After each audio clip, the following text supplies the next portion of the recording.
সবকিছুর পরও জীবনে একটা আফসোস রয়েই গেল।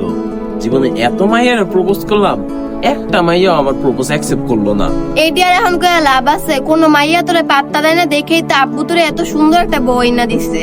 ঠিক আছে, আব্বু আম্মু সুন্দর একটা বউ গড়াই না দিছে, কিন্তু জীবনে যে আমার প্রপোজ কোনো মাইয়া অ্যাকসেপ্ট করলো না, এই আফসোস নিয়ে তাই মইরা যাবো ঘরে বইন।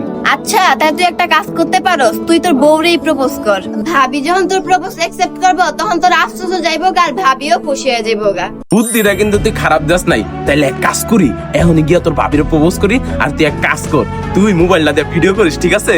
আচ্ছা তুই প্রপোজ কর, আমি ভিডিও করতেছি, ফেসবুকে ছাড়লে ভাইরাল হয়ে যাইবো গা, মানুষ কেবো কিউট কাপল। চল তাইলে তুই আগে আগে জাগা, তাহলে ভিডিও সুন্দর হবে। যা যা।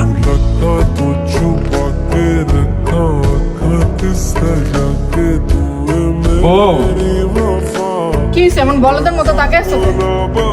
আমি তোমার একটা কথা কইতাম। কি কইবা কইলাম? I love you. কি রে তোর এত বড় কল যা তুই আমার আই লাভ ইউ কইছস? এখনই আমার বাইরে বিচার দিয়া তোরে মাইর খাও। তুমি না আমার বউ, তোমার আমি আই লাভ ইউ কইতে পারতাম না? না কইতে পারবি না, কারণ তোরে আমি নিজের ইচ্ছায় বিয়া করি নাই। আমার বাপ মা জোর কইরা তোর লগে আমারে বিয়া দিছে।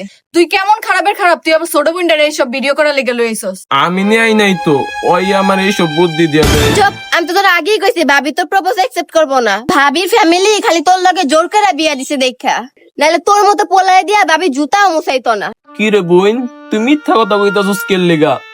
বিশ্বাস করো, ওই আমার আনাইছে, ওই কইছে তোমার প্রপোজ করতে। এই শয়তান, তুই নিজে দোষ করে আবার তোর দোষ এই নিষ্পাপ মায়ের দিকে চাপাস। হ ভাবি ওই আসলেই খারাপ, তোমার ভাইরে ফোন দেয় নরে মাইর খাওয়া তো।